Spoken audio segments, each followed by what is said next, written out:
So probably just start with how you got even into the food delivery business, because I know I was always wondering, to do that business, I'm like, how can somebody make that work? Yeah. And so I would always follow it. I'm like, how are they making money? Because it seems like a really low margin, super labor intensive, like operations are really hard. And so what made you pick that where like, I'm going to go scale this business and we're going to deliver food everywhere? Yeah, well, I kind of fell into it because my dad bought a company out of bankruptcy when I was a teenager. Somehow that you got into one of the hardest businesses that I consider in business is like to start something that has heavy operations like that and pretty much, I don't know, probably some of the lowest margins. The amount of money that you would need to actually scale that would be insane, I'm sure. So Yeah. tell us a little bit about how you got started in that. Yeah, so if you were going to do it was a delivery business, right? If you were going to do it kind of like Uber Eats or Instacart, then you would need a ton of capital. You'd have to basically never, I don't even know if they've gotten profitable, right? Even heading into being a publicly traded company. So this was a different model. So it started back in the 80s. My dad bought a company that was failing into bankruptcy in Baltimore. I was a teenager at the time, right? I've watched him build tons of businesses growing up. And this one was the first one that I kind of got involved in. So I'm going to college, I'm playing hockey. He's in startup mode, just a couple employees, no revenue, some. Hiring the first couple sales guys, and I'm just watching the whole thing. I'm working in the warehouse, $7 an hour, packing orders, learning the business. At one point, I just saw what the sales guys were doing. I'm like, I'm just going to go start knocking doors. And then eventually dropped out of college, just went all in on it. But yeah, it was a really tough business. So there's no margin in the food, especially because we were delivering the highest quality products you could get. So we had to figure out a different way to monetize it. And we did it with appliances. So if you're going to sell in 6 months of bulk, you're going to need a freezer to put the food in.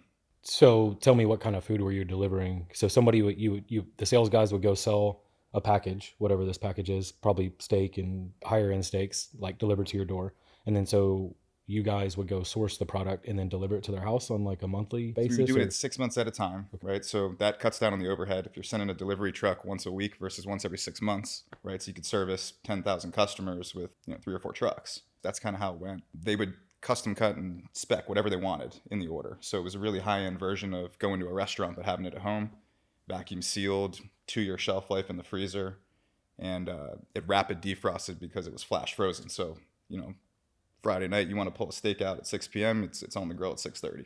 and so how do you even think to, when he first bought into the business, was it food delivery just like that? It was like he bought that business. Yeah. So yeah, that's surprising for that long ago for doing food delivery. I mean, that's early in the food delivery days, Yep. which now it's like you can order anything to your door. But back then, I'm sure it was really hard logistically, and possibly too is like people don't really even think it's a thing, right? And it's not used to ordering stuff to their house. They're used to just either going out or cooking at home. So Yeah, is it for hard to me it make was sales, or was it?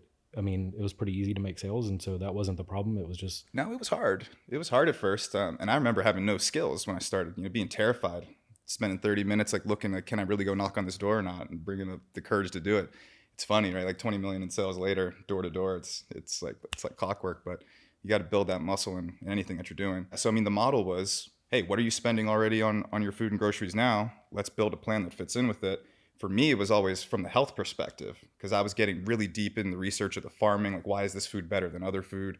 Pasture rotation, is it going to a feedlot? All these different things, the breeds of the animals, right? That adds up to what's a quality product. 90+% of our customers didn't even care about that. They just wanted the convenience of delivery. They were busy families. That's what most people ended up buying the service for, which I thought was really interesting. I would kind of I do the same thing for convenience now, but into the health thing now, I would, it's actually really hard to get good quality stuff, even at like good grocery stores right now. I would probably pay for that service. I also think that having the skill set from going door to door like that is probably one of the best skills that a kid or anybody like starting out in business can have. Yeah. We're going to kind of create my own school for my kid, and it's going to be very, very heavily focused on sales and communication, because really those are the top two things you need. And then you can kind of make anything else work and figure it out, or hire somebody else to do the things that you don't really know how to do. But if you have sales and communication, man, you'll crush it. You can drive revenue to the business. You can lead a sales team and get other people to produce revenue, and then just drive the whole revenue side of the business, which is the hardest part. And then the rest of the stuff you can hire CFOs, and you can hire people that do accounting and bookkeeping, and really once you have that, you always have a business no matter what. Yeah, you got to be able to lead by example. It's hard to get people to do things that you haven't done or you're not willing to do. How long did it take y'all to scale that business? And I guess you started when you were a teenager? Yeah, I was kind of in and out of it in college, like summers, doing different things in the business. What year was that? I was going to be, so right around 2010. Okay. Between 10 and 12 is when I went all in. I dropped out of college and I was like, it's just not for me. I'm making more money knocking doors than my friends that are graduating. It's like, this is going to be what I do with my life. So I kind of had the moment of, do I want to go build my own thing? Do I want to just dive into this family business? And my dad and I just decided, like, we're just going to build this thing together. What revenue was it when you started knocking doors? Do you remember the revenue that it was doing at the time? I'm going to say maybe $1 million. So 2010, you run that business, you start, I guess, do you become the CEO, or is your dad still the CEO? No, he did all the ops side, and Okay. and I handled all the sales side of the business. So at first I had to get great at it myself. There were a couple sales guys who had been doing it for 20 years, this industry. One guy had done $1 million in sales in a year. I mean, we're talking the ticket when I started was $2,500 to $5,000. So to do $1 million in sales, like that's a lot of transactions. So that was my initial target. I was like, how did this guy get to $1 million? I just reverse engineered that, and he was all proud of himself. He worked 6 days a week. I was like, I'm just going to go 7. And it didn't take me very long to not only do more than $1 million, but I ended up setting the industry record of all the companies and doing $3 million in a year. It helped the ticket got a little higher, like $500 to $7,500.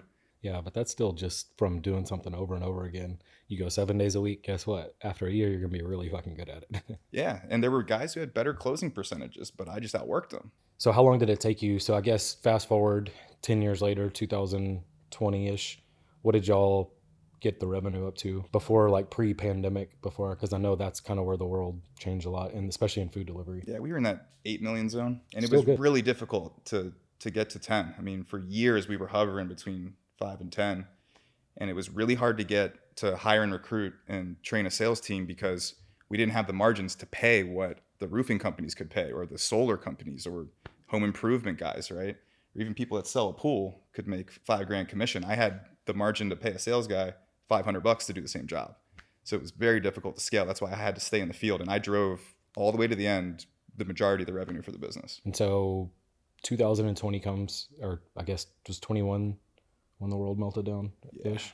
So y'all go into 21, still growing in revenue, and then kind of what happens during the whole COVID era?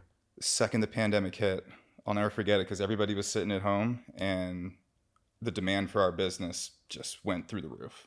I mean, the inbound leads, we couldn't handle them. We couldn't keep the inventory for a day. The warehouse was in Baltimore at the time. We had to buy office space in Frederick, Maryland.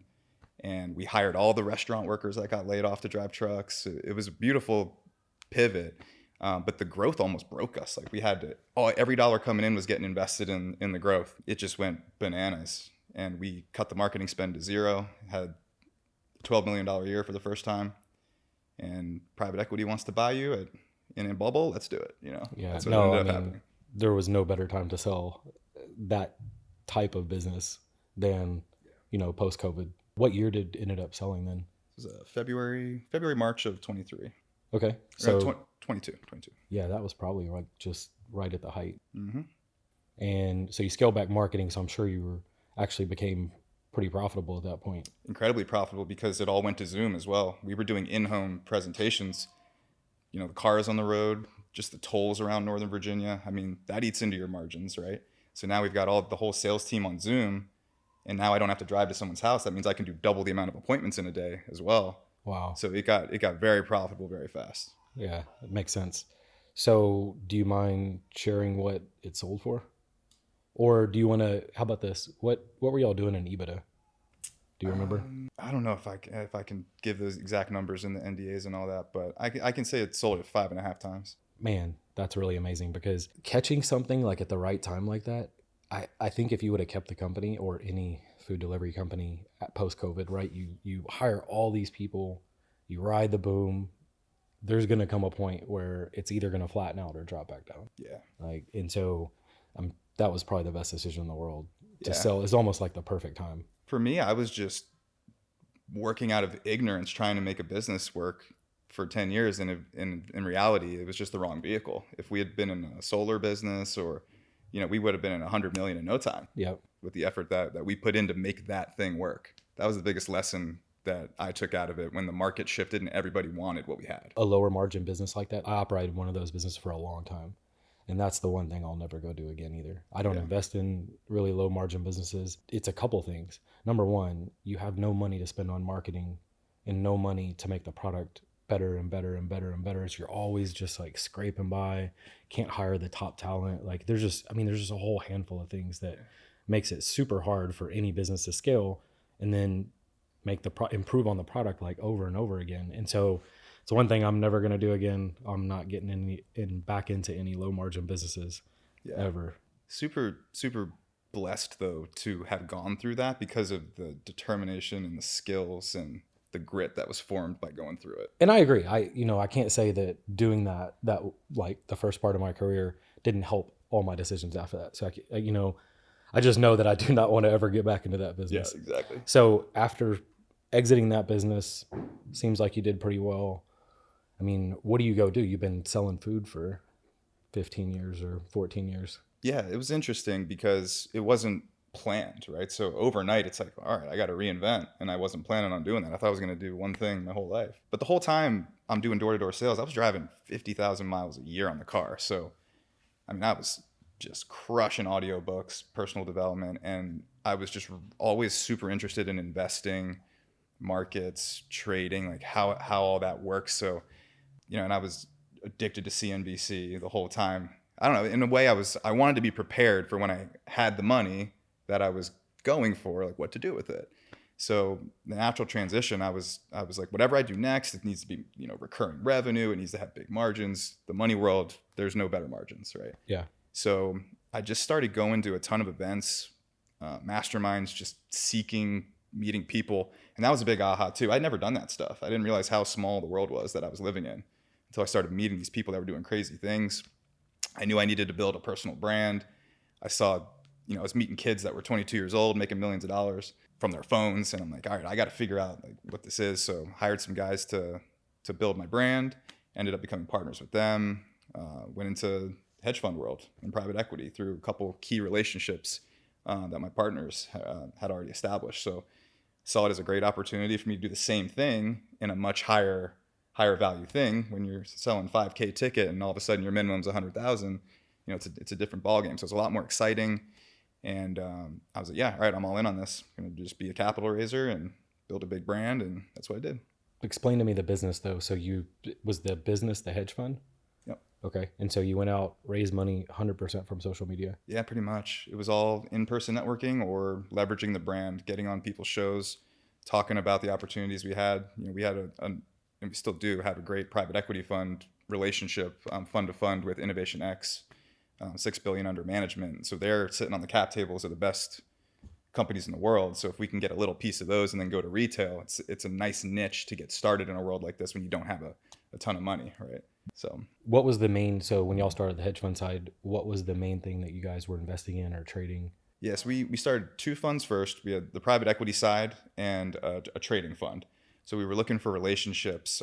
Forte Capital Group, the swing trading in equities, they've got $5 billion under management. So we were like, that's a very smart place to build a relationship and funnel some of this capital. And then we were using Forex algorithms. We're trying all these things to figure out, what's a way we can hedge this thing together and, have great returns for our investors and make money for ourselves, right? The private equity side is more exciting. Getting shares of SpaceX is exciting, but that's a 3 to 5 year potential timeline to get an exit. The investors get paid, then you get paid. So you have to look at this world as like, okay, how do we make money today? How do we make big checks in the future? And that's why we went with that, two fund model at the beginning. Yeah, I think private equity would be more exciting for me, only because I just like running companies, investing in businesses. Were y'all only doing, pre-IPO type investments, or were you doing smaller companies too that y'all were getting shares of? In the beginning, we didn't do anything else except those two things. Right now, we're partnered with some builders in Florida, so we'll raise capital on new single-family construction, 6-month timelines. Those are nice deals, right? And it's really just finding out, every investor's got a different goal. Like, is the return of capital timeline important to you, or do you not need this money and you want a 5X in 5 years from now, right? So I like having those options to talk to people and say, okay, what do you need? What investment fits your risk tolerance, your goals? Like, if you need this money tomorrow, don't put it in, Yeah. No, that's awesome. Also, on the real estate side, you get the benefit of depreciation too if you're doing the right projects. Yeah, and you can do it in a private lending way where if someone's not accredited, right? Because to go into a hedge fund, you got to be an accredited investor. Same thing with the private equity stuff. So it's like, okay, how do we put a product together where anybody can just lend on it because it's not an investment? You don't have to be accredited. So if I invest into a debt fund, you don't have to be accredited, If or it's is a it? debt fund, yeah.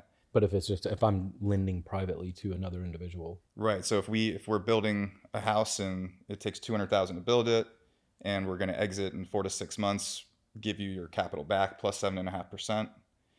It goes to the title company. You're lending to the builder. We're just facilitating the transaction, and then we'll take our piece out on the back end. do you have to have one person lend on that one project, or since they're not accredited, or can you take like 50,000 from four people? You can take 50 from 4 people. Okay. Yeah. Yeah, curious. I was always curious on the debt side because if I ever did anything outside of, what we do, it would raise a little bit of money on the debt side only for us to go buy more real estate. And just because I don't want partners and I know I can guarantee a return on capital as opposed to like guaranteeing a specific outcome because you just can't ever tell market conditions. I mean, we're really good at almost all the deals we do, but some deals are, home runs and then some deals are mediocre. And then we very rarely have a losing deal, especially if you hold it long enough. But I just wouldn't want that. I don't think I'd want that pressure on trying to make every single partner max returns. But I know that I can make a high debt payment return Yeah. for like a return on capital, definitely higher than the bank would give. Yeah. It's a massive responsibility. Yeah. And that I feel confident in. And I could sleep at night. The other stuff is really hard for me. I just don't know if I'd want a bunch of, technically they're partners. I mean, They are 100% limited Yeah. partners, right? You treat them like partners, and sometimes they forget that they're partners. They're not customers. I know. And so when I was younger, I kind of wanted to do that just because I was just trying to grow so much. But doing so much stuff now and not wanting to deal with 100 people is kind of like peace of mind for me. Maybe I'll talk to you one day about the debt side of it because that would be something I'd look at some point probably. It would be really cool because it would just allow for, really steady growth and then just really manageable debt payments, and then always be in return, X amount on capital, over a bank rate. So It's interesting how people look at risk and responsibility, right? You could look at it as, okay, I think I sleep better at night using my own money because no one else is at risk. And some people are like, I need to use other people's money so I can sleep at night. yeah. So it's like you don't have all your cash out on a handful of deals, right? Yeah, both are going to be stressful, I guess. It is. Which stress you want. Yep. So you're doing the private equity side and then you're also doing the trading side. So the hedge fund that you guys have, that's how you guys are making cash flow. So explain to me a little bit about how y'all got into the trading side and then kind of what happened after y'all started. Yeah, so it was just all relationships, right? And then you do your due diligence. You have lawyers look at everything. You draft your operating agreements. You got to assemble a team, right? And there's a lot of ways to set up a fund. We wanted to do it the most compliant way, but also in the capital raising process. We're not dealing with institutional investors, right? This is your average accredited investor, someone who's making money or they've made money, but this is not their expertise. So we looked at, okay, how do we protect the investor and give them the confidence? And that's putting third-party reporting in place. So every month their statements will come from a separate firm that's auditing everything the whole way. So we put that in place. And then anytime you want to launch a fund, you get on with fund counsel and say, here's what we want to do. And they'll give you all the different options. You want to do an SPV, which is a special purpose vehicle that rolls up into one asset. That's how we do all the private equity. The trading side was just a 1-year hold, and then you can take quarterly distributions after that. So we grew really fast because we had a 1-year track record of testing with really solid returns. And we started raising capital. I had never done it before, just started networking. And before I knew it, in less than a year, I had raised $10 million. And it was the fund was growing. We're getting tons of referrals. And some bad stuff happened. And it was, I went through and I'm still going through it. Like, the hardest year and a half I've ever been through. What ended up happening is, because thank God we're diversifying it with trading, swing trading in equities, and then some of these foreign exchange algorithms. And a brokerage failed to deliver a wire for our distributions in July of 23. And we're like, okay, the money didn't show up. Like, what's going on? So we get on the phone with fund counsel. You got to assemble a team. They're like, you got to put that brokerage in default. You've got to notify all your limited partners. And we started and executing I don't even know what to call it, a crisis situation where, a big portion of the fund, the money was essentially missing, or they can call it in transit. It's kind of like, you take a withdrawal from the bank at ACH transfers. It's somewhere, like it's out of your account. It's not there yet. You can track it. Yeah. So they were essentially like funds in transit, but they didn't arrive when they were supposed to. That's not compliant. Like you have to move into essentially immediate litigation. So did you have I guess it was a reputable brokerage that you guys were using, and the money just disappeared? I mean, how does that happen, you think? I mean, it could happen. Fraud is everywhere. I saw a stat that in the last 2 years, there's like more fraud in the U.S. than Like previous. Yeah, post-pandemic? The free money, the whole environment just empowered people to just do bad things. And so this wasn't even just money you raised. I mean, you and your dad had your own money into it too? And my partners. So of the case, the litigation, we're about 40% of the money. Yeah. Right. So it's like everybody's money's gone. Yeah. No, I mean, it was my next thing. I took a bunch of money from the exit of the previous company and put it in. So overnight, yeah, I mean, I lost all my active income and a big chunk of net worth. And then you're like, okay, and now I'm basically signing up for a 1, 2, 3 year litigation battle while making no money. Or more. Yeah. So, but I had 60 people that I had to fight for. You have all these retail investors. You have your own money. You have your partner's money. Where are you guys at now? I mean, can you talk about some of the litigation at this point? Or Yeah, it's great. I mean, we've had a couple confidential settlements already. We've returned a bunch of capital to the investors. Like when something like that happens, our legal team thought it would be best to shut the fund down because we didn't know if it was fraud, if it was legit. They say they're going through a KYC and AML and liquidity provider issue, and it's all going to get fixed, which it could have happened any day, but you can't operate that way. So we shut the fund down in July.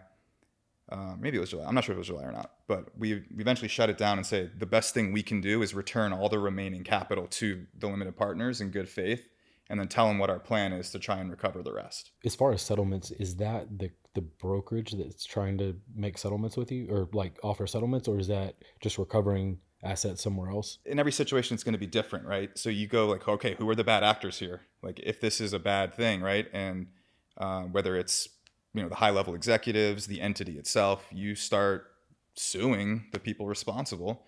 They either come to the table or they don't. Some did. We were able to, get some settlements. Those are confidential, so I can't talk about those. Sure. It's been great in terms of how bad it was. I thought my life was over. Like it felt my life was ruined. And now we're less than 30 days away from a $31 million judgment in this case. And we're going to get it. So by the time this airs, we'll be doing a ton of press. Names will be cleared. We'll be able to operate again. Because that's the other thing is you can't raise money when you're in active litigation. Banks, at least when you're our size. Sure. Banks don't want to take on any risk like that. So we can't open limited partner bank accounts. So we're just kind of on hold with everything. Are you guys the only ones in the suit, or is it a bunch of people that went after these guys, this brokerage? There's a couple others that are close to us that are in the case. All that's, if you want to read about it, go check out the dockets in Florida. It's all public information, right? And I think when something like this happens, there's two kinds of people. There's people that go to the internet, and there's people who go look at the dockets, right? Because people want to come up with their conspiracy theories about what happened. And that's been the hardest part about the last year and a half is just people dragging my reputation through the mud when I literally did nothing wrong. Yeah, I mean, hopefully, if it was truly some type of fraudulent, which it kind of sounds like it was. We're pretty sure. Hopefully those guys, if someone's overseas, how do they get prosecuted? Or, if your money was here, you're trading money overseas with those guys, how does prosecution work? I mean, can they even get in trouble for it? Or Yeah, definitely. Yeah, governments work together. That's a really slow process. But from the civil litigation side, I'm not a lawyer. I'm learning as I go here. But if you're in a case for 5 years, you become pretty good expert. Yeah, we're a year and a half in, and from what I understand, you can domesticate judgments in other countries. There's a way in international law to facilitate recovery. So we get this judgment in a couple weeks here, and that'll be the next step is moving towards recovery and pray to God I can get my money back and, return this capital to these investors, because For some people, it was just a little piece of their portfolio, but it destroyed a lot of lives. And this thing's big. It turned out to be 34 countries, billions of dollars. Wow. So crazy. And you just hear about it. It's becoming like super common too. It's weird. Way too I common. mean, you have the big FTX things. It's like just one This after is another. That's shaping like up to be an FTX. multi billion. I mean, it's not like it's Yeah, and you 100 never bucks. think you're going to get wrapped up in something like Yeah, that. and nobody did in that one either, right? It's a bunch of celebrities, a bunch of everybody, Yeah. and come to find out, big just Ponzi scheme, right? Or big fraud. Like he just was trying to make money elsewhere and was taking money from the main thing and investing in other stuff that was losing money. I know a little bit about it. I'm not really inside the trading world at all. And so I just catch really high level highlights on when something like that happens, just because I've always been a real estate guy. Like I've never even took the time to even understand it. And so I very, very, very rarely have actively invested in any equities or bonds or anything. And so, I'd have to partner with an expert if I ever got into it. Yeah, but even if this is Oh, a no, great lesson, even if you partner with all the experts and all the due diligence, and you've got SEC specialized attorneys that look at this and liquidity providers and banks, and somebody could still commit fraud at some point, even if in investing, no matter how much due diligence you do, something can go wrong. That's just what I've learned. Like the things that I thought would be the safest sometimes are not, and vice versa. So it's also because a lot of things don't start out as a fraud. And I think that's where you get in trouble. That actually happened to me recently, not in trading, in real estate. And I did business with a guy for 15 years, made money with him for 15 years. And it didn't get really awkward until like the last probably year. And it wasn't like, I mean, the guy was super legit. I do think he's probably wasn't managing his books very well, but I think eventually it became some type of fraud, like where he's taking money from investors thinking he's going to, just able to sell some of the properties and pay the other guys back. And I think it started that way. And then his problem is he didn't just own up and go talk to the investors and say, hey, this is what's going on. Interest rates went up. I'm in a bad situation. Because then you kind of understand. If I did business with him 15 years and everything was good, and then all of a sudden he's like, hey, I got in a situation. I can't make the bank notes. Interest rates are bad. My inventory's high. You probably would understand, but it was the starting to lie, every line to all the investors. I start having trades call me. It's like, hey, have you talked to this guy? He owes me 500 grand. I'm like, oh man. Then I start having investors, call, hey, do you still work with this guy? I mean, he's got to have a lot of money out with him. I was like, well, I do too. And so it sucks because I would have recommended him somebody. And so it's like, who would have thought? I went through the same exact thing on top of this with someone that I gave money to in multifamily, right? So I have 1,000 units of multifamily right now that are at risk because of a similar situation, right? Money moving where it shouldn't. And I think back to like when our fund blew up, it never even dawned on us to say, hey, we got all this money in this other fund. Let's just float it and fix it. Like that's kind of what I think those guys do in real estate. Where the fraud happens, because before it's just a mistake and market conditions. You said the guy actually was probably one of the top multifamily guys, right? So like what done over $1 billion in transactions. Yeah. And so where he messed up was not just when it started getting trouble, own up to the mistake. It's probably the ego of like, I don't have a bad I've never lost money. And so it's a good lesson for people. Just fucking own it. That's the only way to get through something like you did. It's like, you got to fucking own it. It's like, look, this is what happened. We didn't move money. Like we didn't take money from another fund. We didn't do this. This is what's going on, which I'm sure is hard as shit, but at least you own it. And then you get through it at some point. It's whenever somebody doesn't and they hide it and then they're trying to move money, commit fraud. And so sounds like, the guy I was dealing with kind of got into that. Sounds like your multifamily guy kind of did that. And so I just, after seeing that happen, which I've never had that happen to me before, this is like kind of the first time where somebody is really like some fraudulent things started going on and have taken money from me that way. So I've always, people have screwed up and, done bad deals or, made mistakes and lost money, but not like actively started becoming fraudulent and like basically taking money from people. So it's the first time it's happened to me so far, but lesson learned for sure. It's hard, man. You just never know. Like you said, you do your due diligence for 15 years of a good run, right? And like never had to question anything before, and then the last year started just getting really weird. And so, man, that's business, right? Like you have a lot of good people, and then same thing with anything where there's like a lot of good, like the internet, it's probably 90-95% good, but then there's always people that use it for bad or fraud or whatever and have bad character. And so I think with anything, it's probably a portion of that is always going to exist somewhere. Yeah. And there's no amount of books and podcasts that can prepare you for the real world experience of doing it. Learned more in the last 2 years of my whole life combined. Golly, man. But you know what? Comes back to that third party reporting piece. Even if it protects the GPs from themselves. If we wanted to move money from fund to fund, we wouldn't have been able to because the third party reporting company, the administrator, and the fund banking and the GPs all have to sign off on any money moving. That's a pretty good idea. I never thought about that as far as like just like a checks and balance system. That's what it is. When your money is invested with someone else, it's like, are they just giving us their own books or which? That's how you protect from that. So for me, that's the biggest lesson is if I ever deploy capital to somebody again, if there's not a third party administrator in place, it's a no-go for me. Good lesson for me. It's some stuff you overlook, right? You invest in somebody's track record or money, but if you don't see the process and then them doing the right things, then don't invest. Yeah. And even if you have the third party administrator, it can still go wrong. Yeah. The risk is less for sure. But yeah, so all this is blowing up.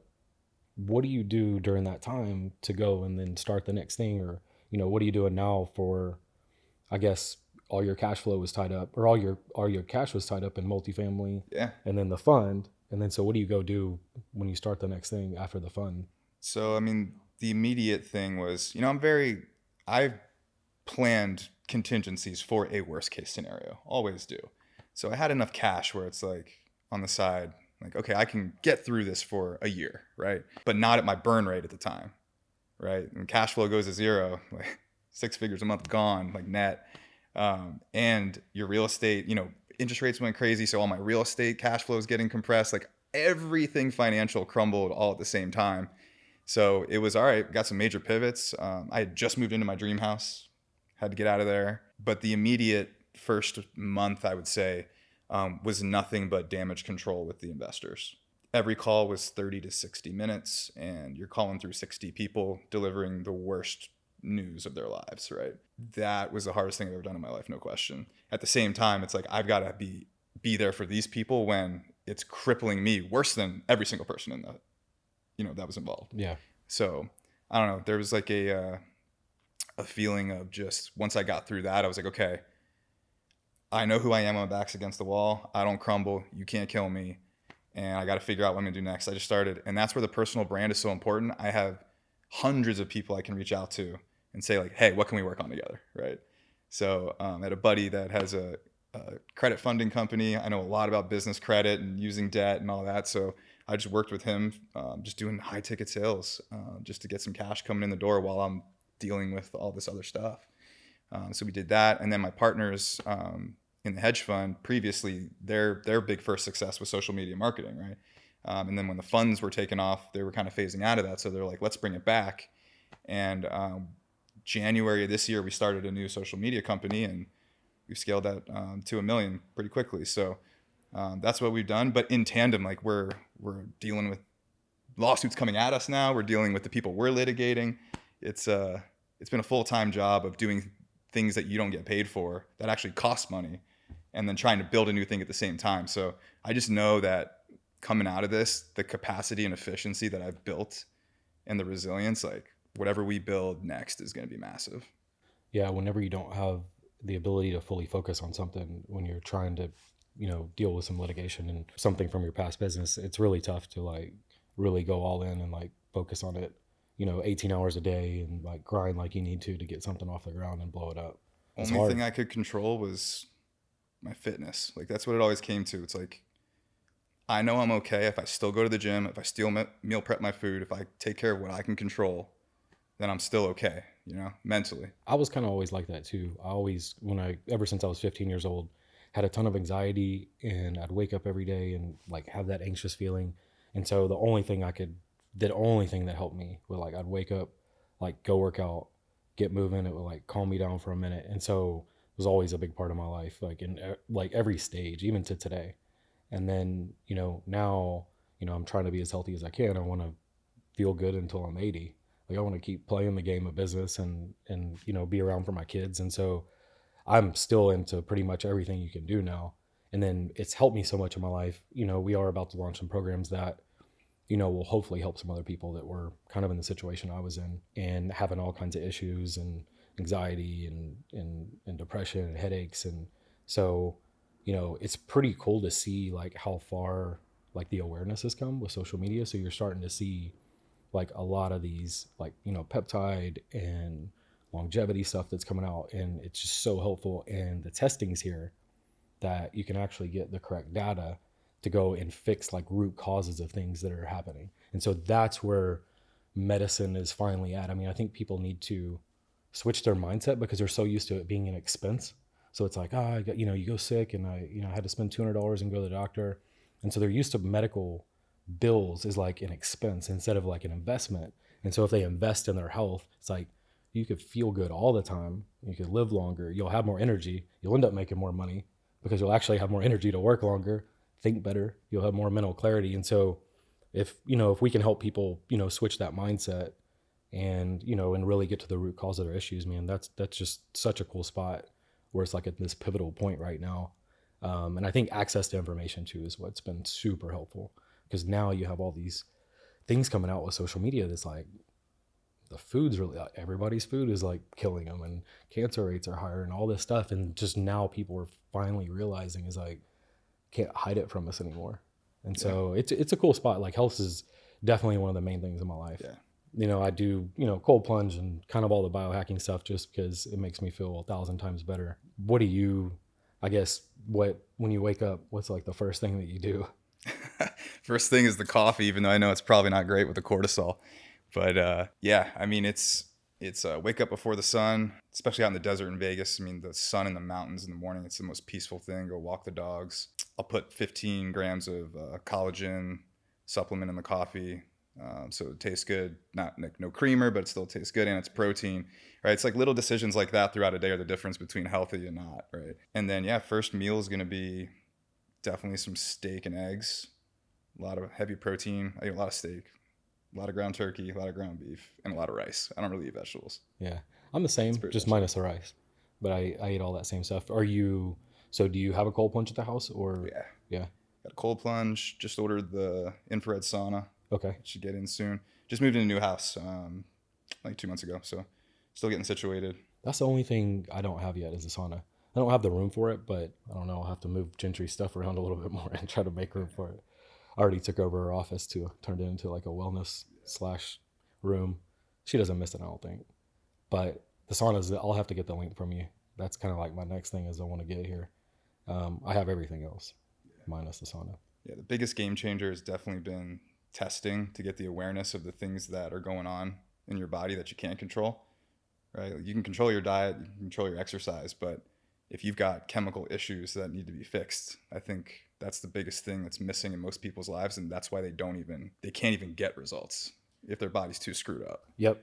That's kind of why we started what we did, is because people just are unaware that the testing is and the technology is actually here to actually find out what's wrong with you. That's why the same thing doesn't work for everybody. When somebody says, oh, carnivore diet or keto or this, it's like, well, yeah, kind of for some people, and then not really for some other people. And so if you do the right testing, you actually have all the data to actually go and fix all your issues. And then you can really pinpoint and have the right thing that will basically make you at your healthiest point. And so that's where people are unaware. I just think they don't know where to start.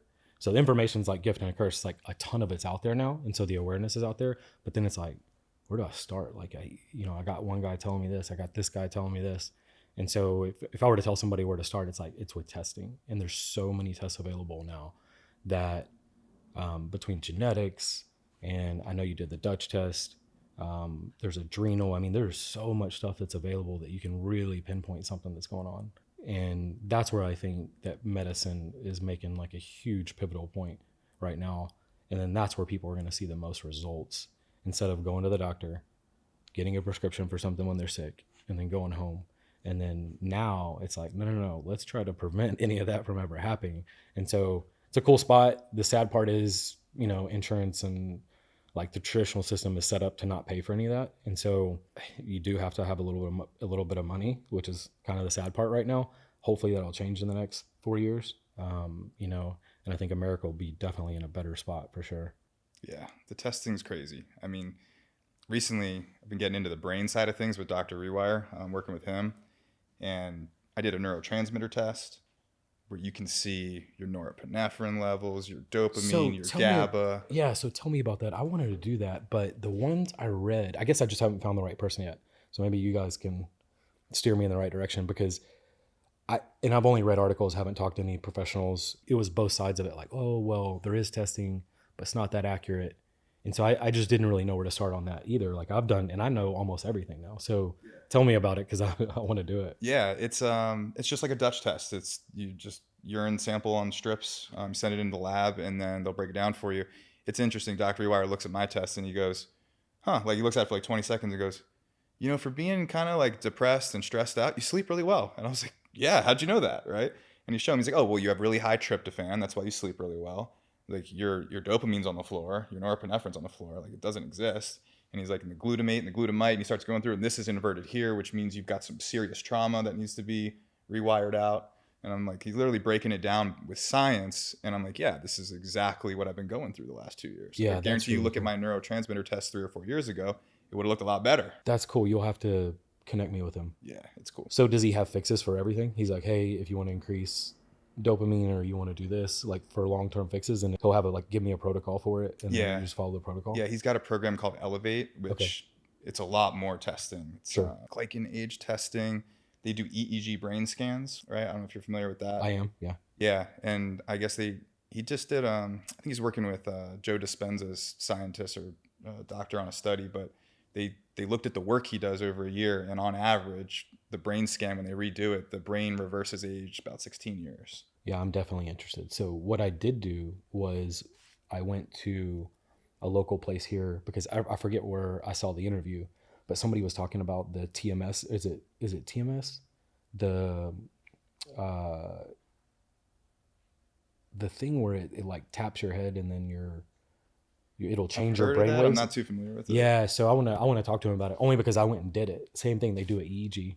And they scan your brain, and it's like the alpha and the beta and whatever the brain waves are, and they say, hey, your curves really need to be like this.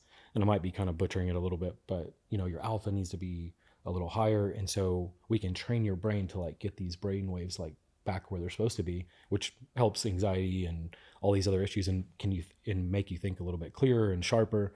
And so I did it for, I guess you do it every day for 30 minutes. I went in, they put this thing on your head, and it almost sounds like a tapping, and then it's supposed to rewire your brain a little bit and train it to kind of go back to where it's supposed to be, to be fully optimized. And I did it. It kind of helped a lot, but I'd love to talk to him about it and see if there's any real benefit to doing it again, because I've heard that people, well, they told me, the company that was basically selling it and performing the procedure, is they said that if there's high level executives and there's high performing people that'll come in and just do it like once a year. So you kind of you do it the initial time, but then you'll come in, I guess, for like, I don't know, you can call it a tune-up or something like that, to like optimize it even more.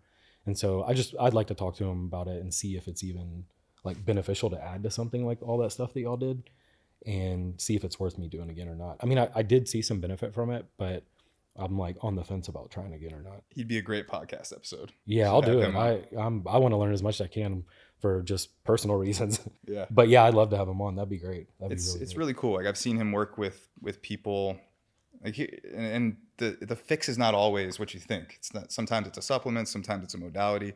Like we had, I saw this woman. She had like no oxytocin, right? And no ability to bond with people, no family, no pets, nothing. And the fix was get a dog. You made her get a dog and build a relationship with the dog, and it raised her oxytocin levels, and she started functioning normally again. That's weird. And I think there's peptides for that stuff too, although I don't know much about that type of peptide, but I've heard people talk about like oxytocin peptides. So I wonder if like that's something that would help. I have no idea. Again, there's like so many peptides. I have a guy coming on here in the next couple of weeks that I have a ton of questions for, that I like been prepping for like a week. Peptides are game changing. I know. And so I definitely want to try to get the information out there.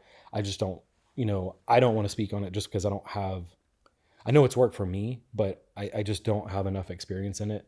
And so I'd like to have a couple good guys on that would really come in and talk through what they are, mechanism of action on all those peptides, and then, kind of explain how they're naturally occurring in the body. Because I do get questions and I don't want to answer them because I don't really know. But I think, having all these people on, and I think in a year, I'll have some pretty good knowledge on it. Mm-hmm. But I know it works for me. So I do believe in them. I just don't know, what works for the masses or how to recommend them to people. The way that kind of where I'm at. Yeah, the way I answer that question, because people ask me constantly, used to have a health coaching company. I just tell them like, because people are scared. They think it's steroids. It's whatever. It's like, yeah, the guy who just got a blood clot didn't do his blood work, wasn't working with a doctor. He's just ordering testosterone. Doesn't even know what dose he's taking. So if you're going to go into this world, work with a professional. Like, monitor your blood work every 3 months. Like, know exactly where you are and then take the correct dosage to normalize. Don't abuse this stuff. Yeah, it goes back to the data, right? And so you can't run your business without data. You can't numbers, everything else. And so like, why would you just take a bunch of stuff and not go do all your labs and then have the data and then to try to prevent something, right? That's the whole point is like, let's just do it let's do it more often. I do mine every quarter. I think this is the last quarter. I mean, this is the only quarter that I kind of pushed it, but just because I was so busy and I probably pushed it a month or so. But usually I'm pretty on clockwork. Like every single quarter I'll go do my labs. They're usually pretty on point, but we can look at something and say, hey, this is a little bit low. Probably should change this. And so just allows me to, be optimized 100%, but then it also allows me to like prevent something from happening, right? Exactly. It's like, hey, your cholesterol is getting a little bit high. Not that mine ever has, but I do have a business partner and his like kind of gets elevated just genetically. Like it's just no matter what he does. And so my doctor actually just ordered like that super detailed cholesterol profile for him, which I've never seen before. And he's like, hey, there's some things we can do to adjust it. And so it's like, it's stuff like that people don't know. They just kind of go to their normal primary care doctor, which is basically part of the system. And they see you for like 3 minutes and they're like, everything looks okay. Your cholesterol's a little high here. Take this cholesterol medication. It's like, well, exactly. Not really. Like you need to look at all of it and then try to figure out what's causing it and try to fix it. Don't like just give him cholesterol medication to bring down his cholesterol. Yeah. So I think getting the information out there like that is super important. And I'm actually kind of excited to have some of the upcoming people I have on because the awareness, I'll be able to increase the awareness to people. Then I'm excited to have your guy on. Number one, I want to do that brain stuff that he's doing. I want to do all the testing for it. And then I have a bunch of questions for him too. That'll be really cool. Yeah. The other reason to do this testing, I had an experience with the Dutch test. It gives you it's not just hormones, it's also the methylation pathways. And I did that one on the I had a problem in the glutathione detox pathway. Mm-hmm. And then it says right on there, if this isn't fixed, it leads to DNA damage, cancer. So you could, arguably prevent these things from happening. Yeah, which will be the goal. And I think as they're getting more and more data back from everybody, it's going to get better and better. So, it still feels kind of early. Like, I mean, there's just, even though a lot of it's been around for a little while, like a lot of the testing is like kind of early and not a lot of people have done it. But yeah, if you could prevent disease, I mean, wouldn't that be the ultimate goal? It's like, don't just wait until you get sick. It's like, what can you do to prevent it? And then also feel your best, right? If you feel your best, you're going to like perform. Every area of your life is going to be better. Like everything's going to get better, whether it's work or just your personal life or anything. Like if you feel that much better, it's going to improve every single part of your life, whether it's with your kids or your wife or your girlfriend or family, anything. I don't know. Super cool. I'm really excited about all that stuff. I definitely believe in it. Definitely believe in, peptides and preventative medicine. And I'm kind of excited to dive into the brain stuff, which I've gotten into a little bit more and more lately. That my first dabble was that whole like TMS machine and trying to redo my brain waves. But I'll be excited to talk to him too and actually like do all the testing. I'm sure he's looked at thousands of people, so he'll be able to give me some good pointers and good advice, I'm sure. Yeah, for sure. Well, man, thanks for coming. I know we have to take off pretty soon, but appreciate you coming in. Yeah, it's been great. Yeah, I'll have to. I'm sure we'll be in Vegas. I'm sure in the next couple of months we'll have to catch up there for sure. Yeah, sounds good. Come anytime.